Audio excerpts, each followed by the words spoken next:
Mvua ilianza lini kumnyeshia makamu wa rais Stephen Kalonzo Musyoka katika muungano wa G7? Mimi kawaida upenda kuwa very open. Mimi ndivyo vile unavyoniona mimi. Mimi nikisema Kalonzo ni yule.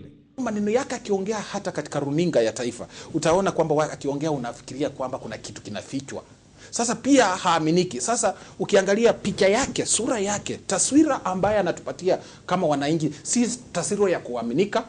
Katika kitabu chake maarufu kwa jina Politics of Betrayal, kinachomulika hali ya kisiasa tangu mwaka 2002 hadi baada ya uchaguzi wa 2007, mbunge wa zamani wa Bahari Joe Khamis, ambaye pia alikuwa naibu mwenyekiti wa ODM Kenya, anatoa mwangaza kuhusiana na vazi alilovishwa Kalonzo la kutoaminika.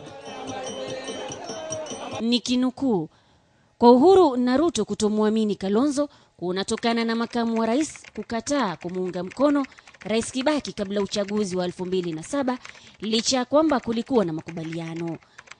Anaongeza kwamba Kalonzo alikuwa atangazi anamuunga mkono Kibaki katika ule mkutano wake mkubwa Uhuru Park. Hii ingetoa taswira Kalonzo ana wafuasi wengi, hivyo Kibaki anafaidika.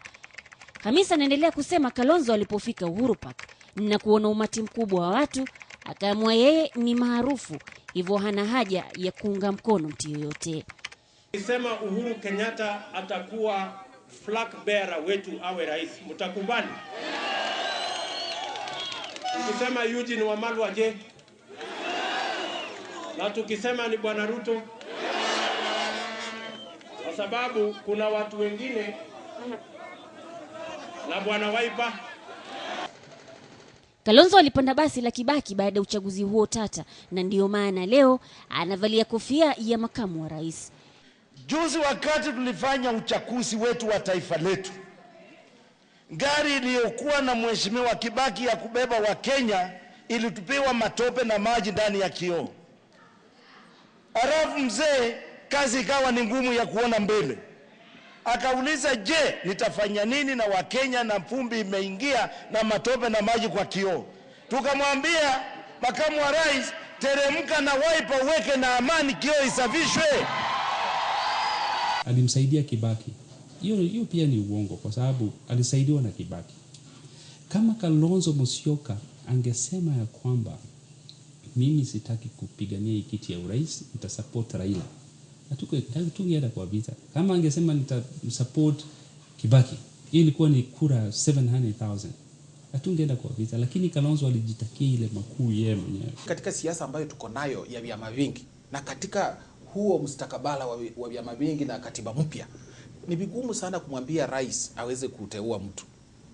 Hata rais akikuteua, mimi naona kwamba anakuharibia kura. Kwa sababu makosa aliyofanya wakiwa rais, watafikiria wewe pia ulikuwa unachangia makosa hayo. Vigogo wa siasa wameweka gia juu kujenga maboma yao ya kisiasa, tayari kulumbana katika uchaguzi mkuu, iwe ni Disemba mwaka huu au Machi mwaka ujao. Musalia Mudavadi amevalisha rinda jipya chama changa cha URP. Uhuru Kenyatta anatazamiwa kuzindua mwanampya The National Alliance Jumapili, ilhali William Ruto amepata makazi UDF. Wawili hawa lakini bado wako G7. Raila Odinga amekita mizizi ODM, hivyo wengi wanajiuliza yu wapi Kalonzo Musyoka. Alikipaka rangi mpya chama cha ODM Kenya na sasa ni Wiper, lakini kama ni mfano bado ni mwanamwari au kapera anayetafuta jiko. Nikifikiria mambo ya Kalonzo Musyoka saa zingine nafikiria kwamba yani miungu hawamungi mkono.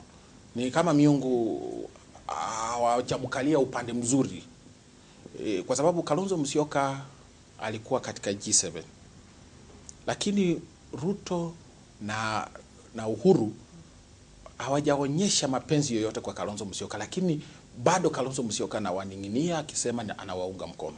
Katika siasa lazima upange, ufikirie, wakati unaunga mtu mkono utapata faida gani? Picha kama hizi pale Kalonzo Musyoka alipokuwa anajaribu kuzima moto uliowashwa na mwandani wake Johnston Muthama. Aumeambeka ali nenyumwike ali ikenda tuike ali. Zinasemekana zilimpotezea alama machoni mwa Kenya, na mahasimu wake wakapata nyama ya kutafuna kuwa Kalonzo utapata hapa, na kwamba hajiamini kujikusanyia umaarufu ila anategemea watu fulani. You cannot relegate yourself to a lower position where you go and listen to Ruto and Uhuru. Na mimi ningependa kuambia Kalonzo Musyoka arudi ODM kwa sababu huko iko shida. This attempt to brand Stephen Kalonzo Musyoka as a selfish political leader. Leo nimesoma sema political opportunism. Wow, ndio wenye opportunists na ndio ambao ni walagai na wataka kulagai Kenya hii. Mikataba ambayo anafanya na watu ni mikataba ambayo inahitaji ichunguzwe. Kalonzo Musyoka asijipendekeze kama mtu katika siasa, asikionyeshe kama mtu ambaye anaomba. Unajua saa zingine mtu asipokufuata anayekutaka mtake, asiyekutaka usimtake. Sasa yeye watu hawamtaki na anaonyesha kwamba wasipokuwako hawezi faulu. Kafiri muue lakini mpe haki yake. Kambi ya Kalonzo inasema masaibu yake ndani ya G7 ni kuonewa gele na wenzake. Manake wa Kenya wakipika na kupakua wanaonelea sura hii ambayo daima imejiuza kama mpenda amani, mtu wa Mungu na asiyependa kutingisha boti, ndio chaguo lao baada ya tawala nyingi zilizowakandamiza wa Kenya. Niambie siku hata moja umesikia makamu wa rais ameweza kuiba mahindi au chakula au mafuta? Kalonzo is not part of any has not been part of any corruption scandals. So these other people who have been implicated in corruption scandals fear to work with him because they don't know what kind of a man he is. Na mimi niko na roho safi.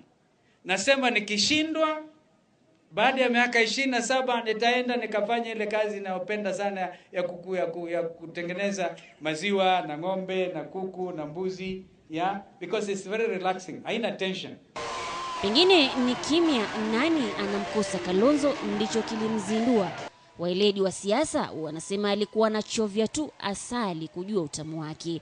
Au wanapima kusikia semi za Wakenya alipotangaza kuwa atasalimu amri na kustaafu siasa iwapo hatufua dafu kinyang'anyiro kijacho. Wachambuzi lakini wanasisitiza Kalonzo bila mkakati mpya itakuwa ni kama kuteka maji kwa kikapu. I'm a Jubilee president. I have no intention to retire. Kalonzo angetangulia akaungana na Raila Odinga. Wakati mambo haya yanatendeka hivi, yeye wacha waseme tunafanya kazi na Raila Odinga, utaona mabadiliko makubwa sana. Akifanya hivyo, wenzake kutoka mkoa wa Kati na Rift wale wataanza kumsikiza.